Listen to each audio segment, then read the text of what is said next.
Hi అండి, how are you? ఎలా ఉన్నారు? బాగున్నారా? మేమైతే చాలా బాగున్నామండి. Welcome to our channel. ఈరోజు కాకరకాయ కారం చేస్తున్నాను. కాకరకాయలు శుభ్రంగా కడుక్కొని ఇలా పెట్టుకోవాలండి. ఇలా పెట్టుకున్న తర్వాత ఈ ముడ్డుములు ఉంటాయి కదా, ఇవి తొడలన్నీ తీసుకొని ఇలా రౌండ్గా కట్ చేసేసుకోవాలి. గింజలు తీయొద్దు, గింజలతోనే అలా కట్ చేసుకోవాలి. ముందు మనం స్టవ్ ఆన్ చేసుకొని గిన్నె పెట్టుకొని ఈ ఆయిల్ పోసుకున్నాము. ఎందుకంటే అవి కట్ చేసేలోపు, కాకరకాయలు కట్ చేసేలోపు ఈ ఆయిల్ కాగుతూ ఉంటుంది. మనం అప్పుడు ఫాస్ట్గా ఇంకా చేసేసుకోవచ్చు. లేట్ ఏమీ అవ్వదు, ప్రాసెస్ కూడా చాలా ఫాస్ట్గా అయిపోతుంది. చక్కగా ఇలా సన్నగా కట్ చేసుకోవాలి. చాలా బాగుంటుందండి. కాకరకాయ కారం అనొచ్చు, కాకరకాయ ఫ్రై కూడా ఫ్రై అవుతుంది కాబట్టి ఇందులో ఆల్రెడీ ఫ్రై ఉంటుంది. గింజలు మాత్రం ఏ మాత్రం కూడా తీయొద్దు, గింజలు అలానే ఉంచుకోండి. నేనైతే ఒక్కొక్కసారి ఈ ముక్కలు ఇలా కోసుకొని ఇలాంటి ప్లేట్లో రౌండ్గా పెట్టుకొని ఒక నైట్ ఫ్యాన్ కింద పెట్టి ఆరబెట్టుకుంటాను. ఆరబెట్టుకోవడం వల్ల ఏమవుతుందంటే చక్కగా ఆరిపోతాయి. ఇదిగోండి, చక్కగా ఆరిపోయింది. నేను మామూలుగా ఎక్కువ టైం తీసుకోదు కాబట్టి ఇంకా ఫాస్ట్గా 5 minutesలో అయిపోయేలాగా ఇలాగ పేర్ చేసుకొని ఇలా ఆరబెట్టేసుకొని చక్కగా ఫ్రై చేసుకునేదాన్ని. ఇప్పుడు అలా చేయట్లేదు, పచ్చిగా చేస్తున్నాను. ఇది కూడా చాలా బాగుంటుంది. ఇది ఇంకా టేస్టీగా ఉంటుంది. కాగింది లేదో చూస్తాను. కాగిపోయింది. ఇప్పుడు నేను ఇది ఇలా వేసేస్తున్నాను ముక్కలు.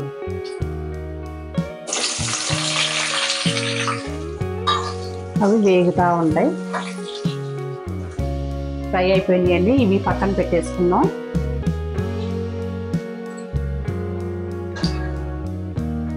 చాలా బాగా చక్కగా ఈ కలర్లో, బ్రౌన్ కలర్లో రావాలి.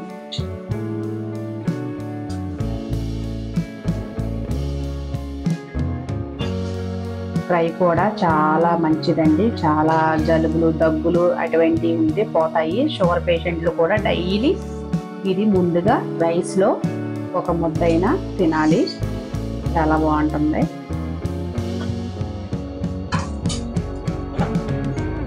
కారం పొడి అన్నాను కదా, ధనియాలు 2 స్పూన్లు ధనియాలు,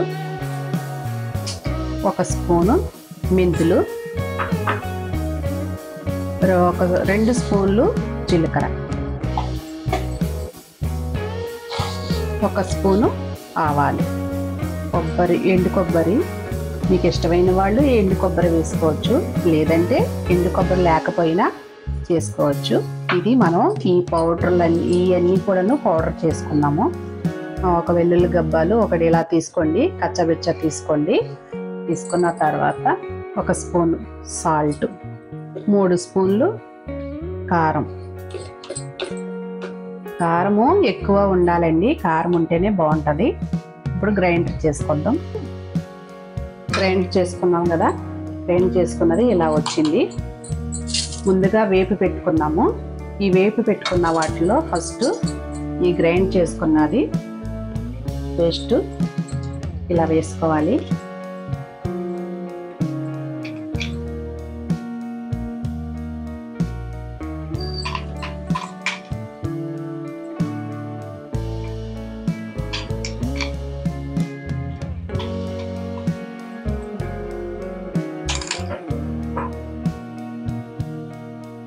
ఆయిల్ ఇందాక ఎక్కువగా ఉంది కదండి, ఆ ఆయిల్ కొంచెం నేను తీసేస్తాను. అంత ఆయిల్ పట్టదు, అవసరం లేదు. కొంచెం ఆయిల్ తీసేస్తే సరిపోద్ది. దాంట్లో కొంచెం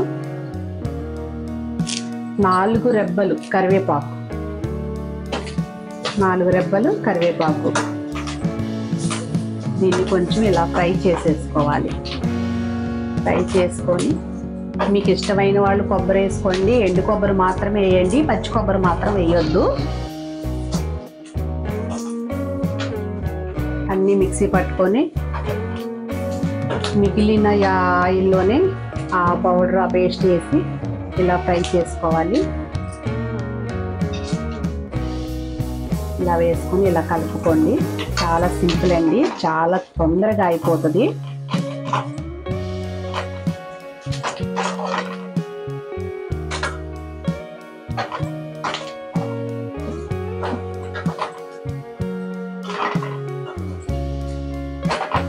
కొంచెం హైలో పెట్టుకోవద్దు, మీడియంలో పెట్టుకోండి. ఉప్పు చూసుకోండి.